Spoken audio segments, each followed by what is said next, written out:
Bonjour. Oui, oui, vous avez bien lu le titre. Oui, oui, oui, oui, oui, oui. Aujourd'hui, on parlait lecture. Ça faisait pas un petit peu beaucoup Otari, ça? Aujourd'hui, je suis ravie de pouvoir faire cette vidéo qui, j'espère, relancera un petit peu les vidéos autour de la lecture. Je vous promets rien de mirobolant parce que clairement, on est sur une sortie difficile de la panne de lecture, d'accord? Mais quand même. Et j'ai envie de rester un petit peu dans cette dynamique, voilà.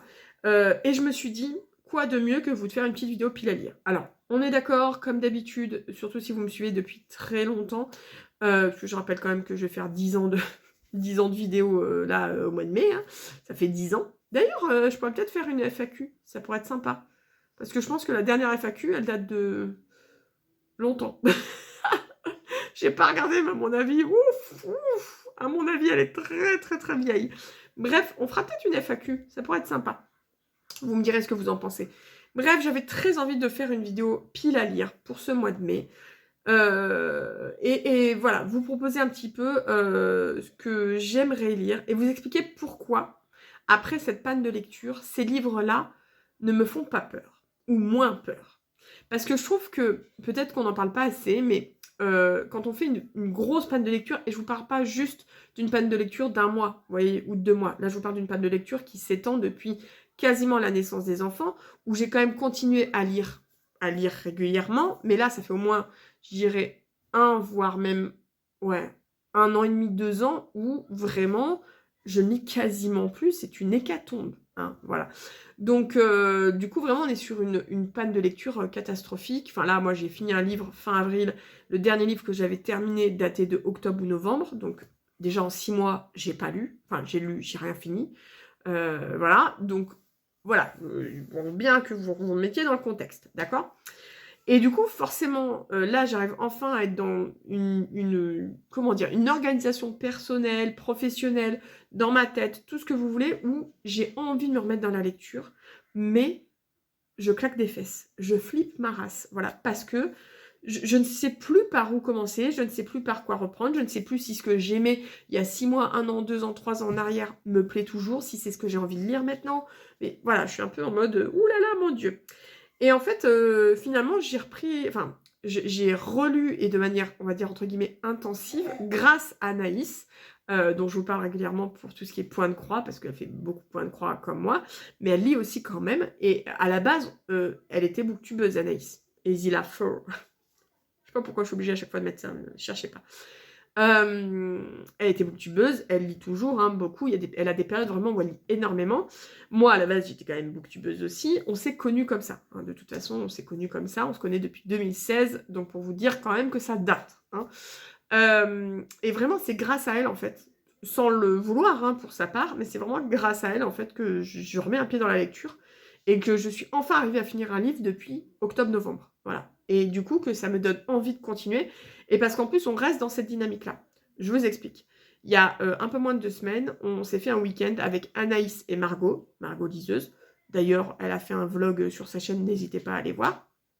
On a fait un week-end toutes les trois, entre copines, où le but c'était de poser ses fesses dans le Airbnb et de parler. Donc du coup forcément on pouvait pas lire en même temps, donc on faisait pour Margot du crochet ou de l'aquarelle et pour Anaïs et moi du point de croix. Et puis vraiment juste papoter, profiter, se relaxer, sans enfants, sans personne. Bref. C'était super drôle, c'était super sympa. Vraiment à refaire, mais cette fois, je pense que je viendrai en Suisse, hein. Prévoyez juste un Airbnb pas trop cher les filles, s'il vous plaît.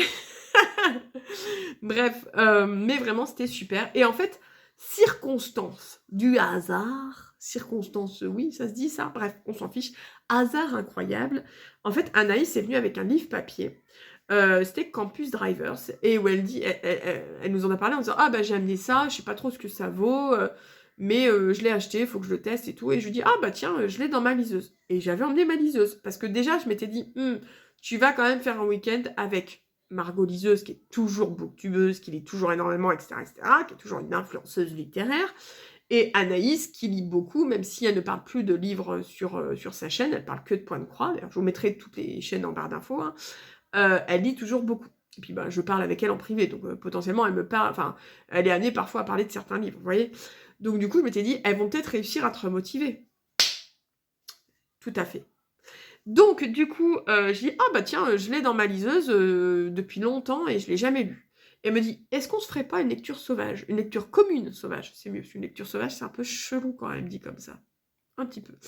En gros, une lecture commune pas du tout préparée. Je dis, bah allez, pourquoi pas. Et c'est vrai que sur le temps du week-end, on a très peu lu. On a lu quelques chapitres vite fait et tout le soir. Puis c'était le tout début du bouquin, de la saga. C'est pas à ce moment-là qu'on s'est vraiment ambiancé dans Campus Drivers. Par contre, les jours qui ont suivi, mon Dieu, mon Dieu, mon Dieu, on a adoré ce tome 1. Je vous en reparlerai, j'espère, dans pas trop longtemps en termes de points lecture.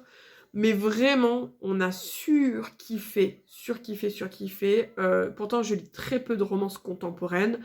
Je suis plus romance historique ou romantaisie, comme on dit, mais bon, ça existe depuis la nuit des temps, hein, la romantaisie, hein, mais c'est juste que ça n'avait pas ce terme-là. Et c'était bien sûr pas aussi populaire, il n'y avait pas autant de bouquins à ce niveau-là, mais ça existait déjà un petit peu.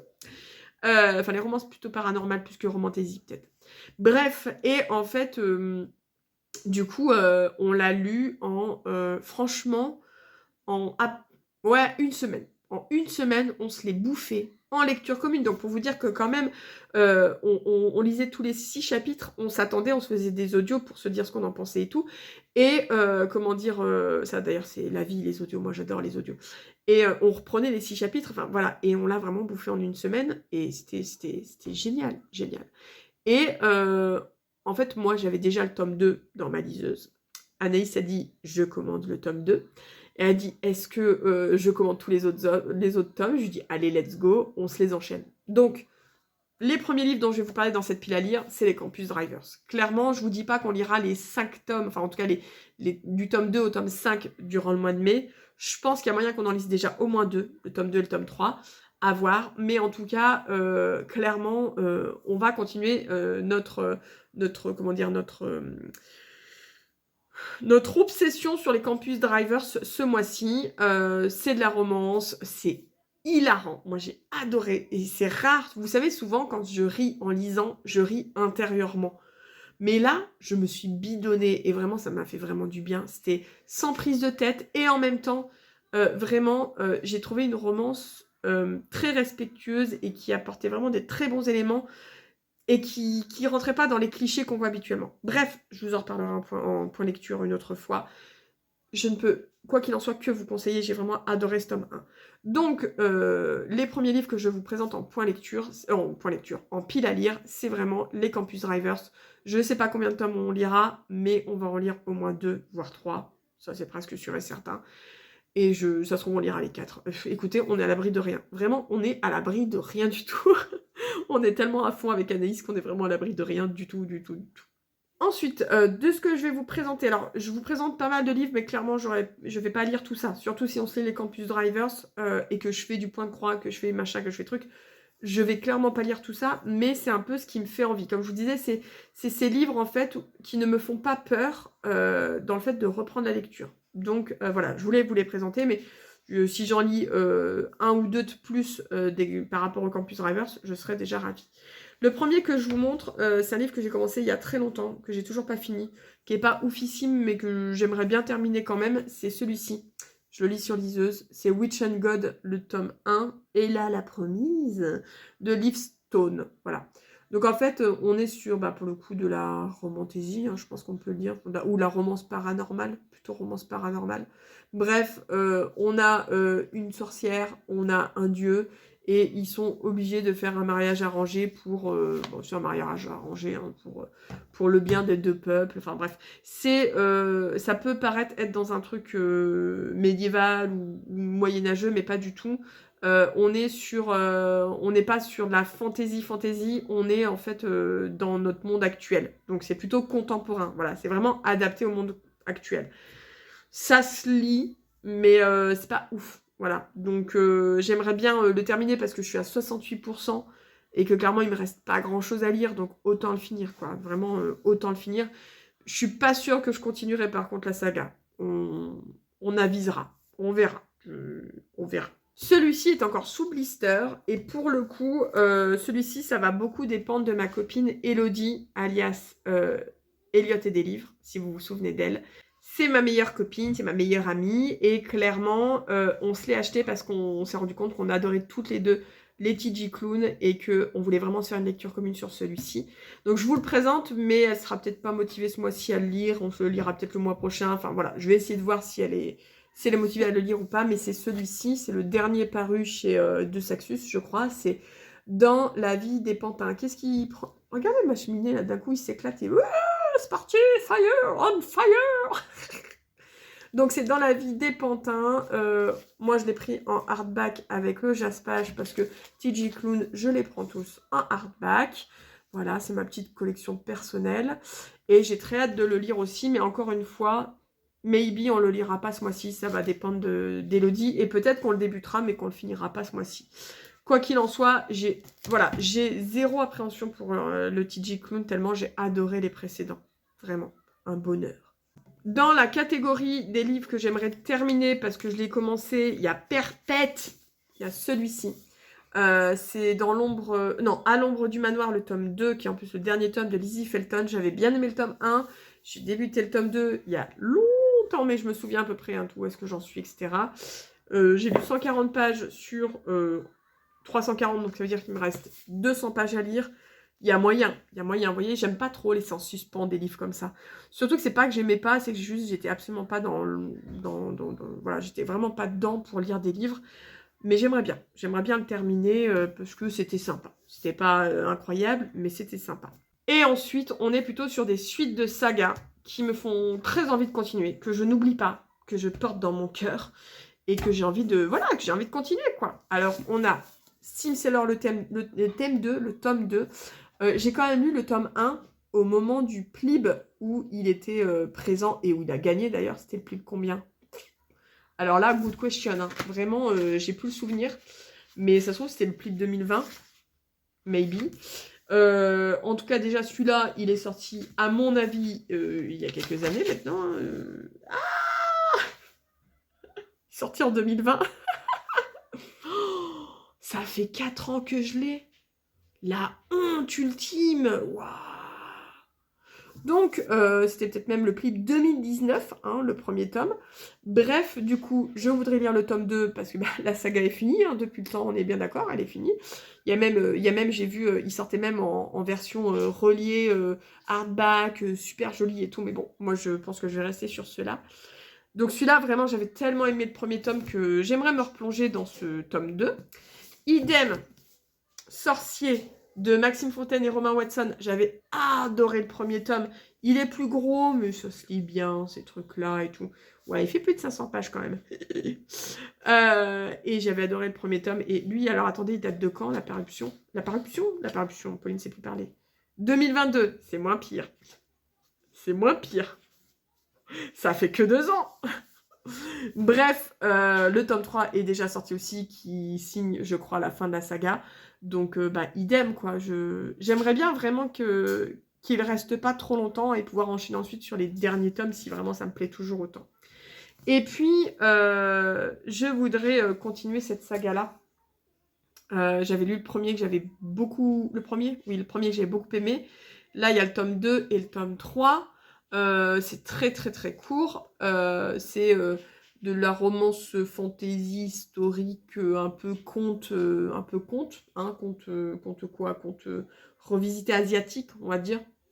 C'est un peu global ce que je vous dis, mais j'avais vraiment bien aimé le premier tome, et j'ai le tome 2 et le tome 3, et je crois qu'il y a un tome 4 sur... En bref, ça se finit pas au tome 3, donc voilà.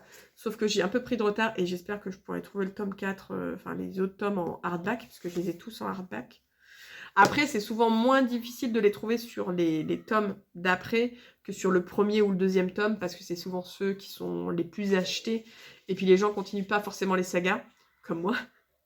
Et du coup, on peut plus facilement trouver encore en neuf des hardbacks. Voilà. Bon, à voir. Voilà, à voir. Mais en tout cas, j'aimerais vraiment pouvoir continuer cette saga-là. Voilà un petit peu tout ce que je peux vous proposer. Comme d'habitude, on est sur une sélection très imaginaire, mais vous savez que c'est principalement ce que je lis, à part les Campus Drivers, mais ça fait du bien aussi de changer un petit peu. Il y a rien, enfin je vous fais vraiment pas une pile à lire en mode moi de la fantasy ou comment dire les imaginales ou quoi que ce soit. Je suis pas encore à ce stade-là de prévoir mes lectures en fonction en fait d'un salon ou en fonction d'un challenge. Voilà, ça arrivera plus tard, j'espère. Aussi, un truc que j'ai oublié de vous dire que j'avais très envie du moins de débuter, c'est le roman de Céline. Voilà, ma copine Céline, hein, avec qui j'ai fait le pli, mais qui est aussi une de mes meilleures amies, on va pas se mentir. Céline, voilà, Céline, elle a écrit un roman, une romantécie pour le coup, et elle me l'a envoyé, et du coup, il faut que je la lise. Voilà, il faut que je la lise, donc je pense il faut que je me la mette sur ma liseuse, et je pense que je vais essayer de me la débuter tranquillement ce mois-ci. Je dis pas que tout ce que je vous ai présenté déjà, je ne dis pas que je vais débuter tout ce que je vous ai présenté, et je ne vous dis pas que tout ce que je vais débuter sera terminé ce mois-ci. Ça, c'est, voilà. On se met pas de pression, j'avais juste envie de vous montrer ce qui me faisait envie, maintenant que je suis arrivée de nouveau à mettre un pied dans la lecture, voilà. Grâce à la romance, mais je pense que de toute façon, quand on a une énorme panne de lecture, il faut trouver le bouquin qui passe bien. Ça peut être le bouquin que vous adorez par-dessus tout, je sais pas moi, Harry Potter, ou autre chose hein, d'ailleurs, ou un truc vraiment qui libère l'esprit, qui vous demande pas de réfléchir et tout, et qui se lit vite, et qui, tu vois... Et ben, moi, je pense que la romance, ça fonctionne bien chez moi pour me relancer, mais une bonne romance. Parce que vous voyez, Witch and God n'est pas arrivé à me relancer dans la lecture. Je veux le terminer parce que je veux avoir le fin mot d'histoire, mais c'était pas assez... voilà, ça me prenait pas assez pour vraiment me relancer dans la lecture, contrairement au Campus Drivers. Bref, c'est tout pour cette vidéo pile à lire. Si vous avez des suggestions de livres, de choses qui pourraient être vraiment sympas à lire, pas des trucs trop enfin pas trop prise de tête. Alors quand j'ai prise de tête, c'est pas péjoratif, c'est juste que il y a des livres qui sont très complexes et je me sens pas du tout de me lancer là-dedans. Mais des trucs style TJ Klune ou des romances vraiment sympas que vous avez lues, où il y a de l'humour, où il n'y a pas trop moi, homme, homme, toi et mes bad boys, enfin, vous voyez, bref. N'hésitez pas à me faire vos suggestions en commentaire parce que je regarde pas trop les vidéos livres. En fait, de toute façon, moi, ce que je regarde sur YouTube, c'est ce que je fais dans la vie. Donc, c'est-à-dire que si je suis à fond point de croix, je regarde à fond des vidéos de point de croix. Alors, c'est un peu complexe parce que la communauté point de croix sur YouTube, vous avez toutes les personnes qui font que de l'estampé, ce qui me parle pas trop, et un tout petit noyau de personnes qui font du point de croix compté, et voilà, du coup il y a moins de personnes. Mais voilà, donc du coup si je suis à fond sur le point de croix, je regarde du point de croix. Si je suis à fond sur diamond painting, je regarde du diamond painting. Et là, bon, ben, j'ai bon espoir de me remettre dans les vidéos de lecture, mais c'est vrai que si vous avez, vous, des choses à me suggérer, mais allez-y, faites-vous plaisir, on est là pour ça. Sur ce, je vous laisse, je vous fais des bisous, et je vous dis à bientôt pour une nouvelle vidéo. Bye bye.